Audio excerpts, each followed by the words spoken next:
adik-adik, hari ini kita akan belajar tentang transformasi. Subpokok bahasan yang akan kita bahas yaitu tentang dilatasi atau disebut juga dengan perkalian. Oke, kita simak. Di sini ada sebuah gambar ya, yaitu gambar kereta api. Nah, di bawahnya juga ada gambar kereta api, namun ini miniaturnya, jadi yang model atau yang kecilnya gitu ya. Kalau kita lihat dari dua bentuknya itu sama ya, namun ukurannya ukurannya berbeda gitu. Yang satu lebih kecil, sedangkan yang satunya lebih besar.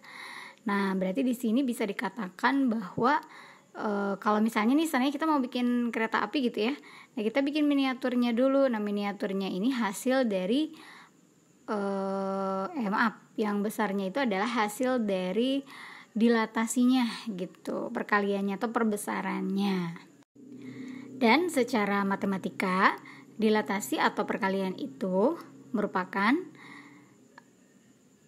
proses memperbesar atau memperkecil suatu bangun atau suatu gambar gitu ya, sehingga nanti ukurannya bisa lebih besar atau menjadi lebih kecil. Di sini ada istilah-istilah yang perlu diketahui tentang dilatasi. Apa saja istilahnya? Yang pertama ada faktor skala yang dilambangkan dengan K. Faktor skala ini yang menentukan ukuran perbesaran, perkecilan benda atau bangun.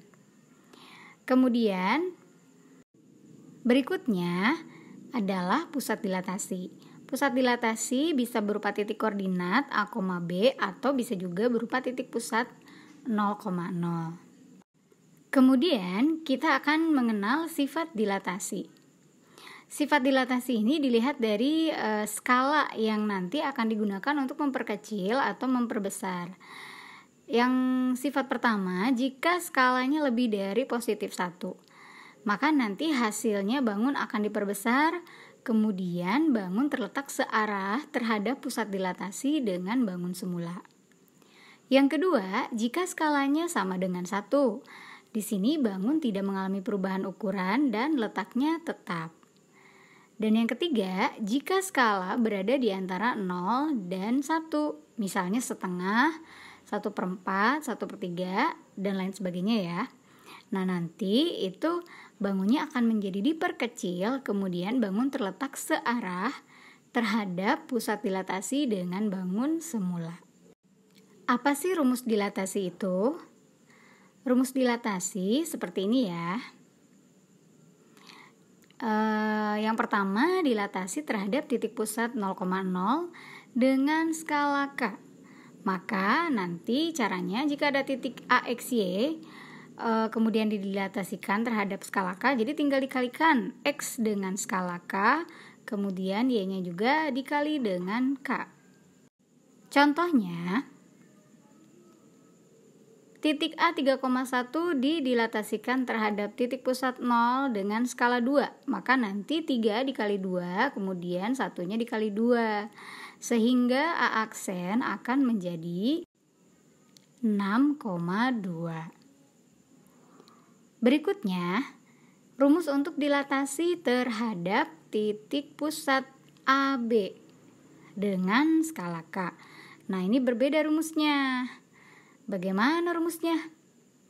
Jadi jika ada titik AXY, kemudian kita dilatasikan terhadap titik pusat AB dengan skala K, maka nanti untuk X-nya menjadi A ditambah K dikali X dikurangi A.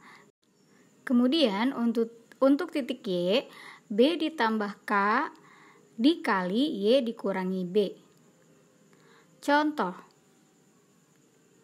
titik A 2,4 didilatasikan terhadap titik koordinat 1,3 dengan skala negatif 1, maka A aksennya menjadi 1 ditambah negatif 1 dikali 2 kurangi 1. Lalu 3 ditambah negatif 1 dikali 4 dikurangi 3. Maka nanti untuk A aksennya akan menjadi 0,2. Nah, itu tadi adik-adik penjelasan tentang materi dilatasi. Semoga bisa dipahami ya. Tetap semangat terus ya. Jangan lupa like, comment, dan subscribe.